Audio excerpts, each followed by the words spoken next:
Курулуш компанияда эмгектенген айдай кесиптешинен лотерея тууралуу угуп сатып алган товарларга билет чогулта баштаган. Жалпы 206 000 сомго соода кылып 206 билет топтогон. Бирок утушка ээ болорума ишенген эмесмин дейт ал. Айдай ысык көлгө эс алууга жолдомо утканын эртеси таанышынан билген. Мындай утуп каларын мен билген эмесмин. Анткени мен итокторун даже көргөн эмесмин да.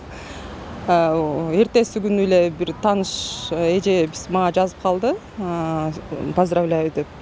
Анан өзүм деле түшүнгөн жокмун, неге поздравляйте десем, уккан жоксуңбу дейт. Жок десем, могул сайтка кирип карасаң деп бир сайтты жөнөттү. Карасам ошол жерден утушка ээ болуп турмун. Ишенген жокмун, анткени мен мындай нерселер ойлогом, подставные лица только выигрывают деп. Анан өзүм түшүнгөн жокмун. Анан кийин эмеге чалып уведомление келет экен, салык чек деген приложениянын ичинде. Анан ошонун ичинде номер бар экен. Чалсам такыр албай коюшту.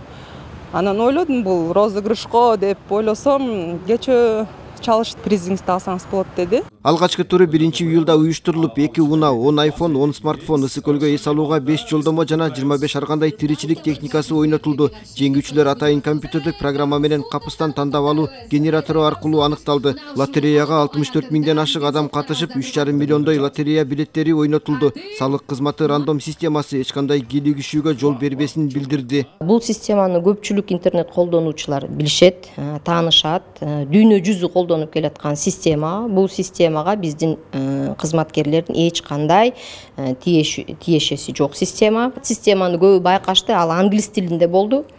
Бул дагы бир бизге тиешелүү система эмес экенин дагы бир далили десек болот. Система өзү ошол 3 миллиондон ашык айди номердин ичинен бир номерди суруп чыгат.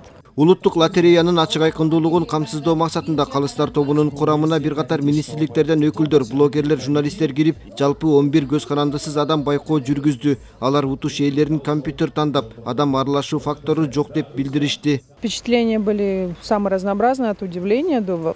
Таң калтырган сезимдер, кубаныч менен коштолгон өзгөчө иш-чара болду. Жеңүүчүлөрдү компьютер тандады. Менин эсимде жок, мамлекет ушундай колдонуп ачык айкын лотерея өткөргөнү.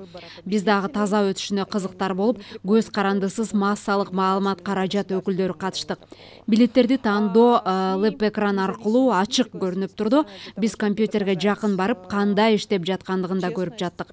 Баарында мүмкүнчүлүк бар. Лотерея ойношсун, мамлекетке салык көп түшүүсүнө жардам берип жатабыз да. Чек талап кылып байге утуп ал лотереясынын 1-туруна катышып, бирок утушка ээ болбогон билеттер жарактуу бойдон калат. Аны менен 2-турга катышса болот. Ал эми байге уткан болсо, анын ээси лотереянын 2-этаптарына катышуу укугунан ажырайт. Демек, 1-турда байге утпаган жарандар ошол эле билеттери менен катыша берсе болот. Салык чек лотереясынын 2-туру ушул жылдын 1-октябрында өтөт. Уланбек Тиканбаев, Алмаз Нурманбетов, Ала Тоо 24.